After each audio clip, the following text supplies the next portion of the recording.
Yeah, so here's some tips for chord stacks. Here is a chord stack I made as an example.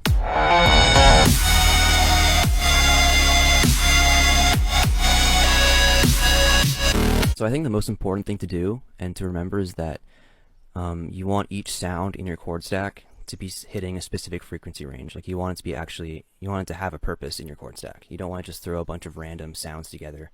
Otherwise it's going to sound really muddy.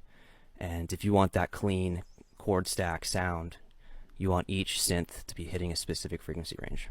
So I'll break my chord stack down. I'll start with the sub bass. It's just a basic sine wave. And if I play with this EQ, you can see that it's really just targeting the sub frequencies. Next we got the mid basses.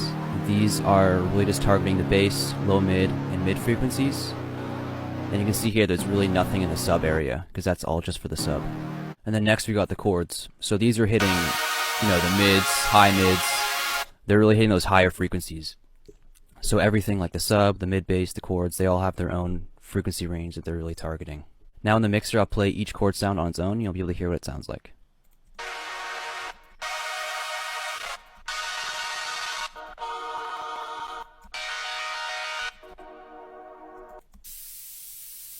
So you can hear that they all have their own different characteristics. Some are panned hard left, some are panned hard right, some are different octaves, some are more of a sustained chord, some are a little bit more plucky. And I have them all routed to this chord bus. And in here I have an EQ. And what I'm doing is I'm cutting out all the low frequencies because that's kind of for our sub bass and our mid bass. We don't need our chords to have those frequencies, otherwise it's going to get really muddy. And same thing with this one, I'm cutting out the high end. And what I'm doing is I have this noise here, and the white noise is filling those high frequencies. And by cutting that out of my chords, my Supersaws, I can kind of control the high end of my chord stack a little bit better.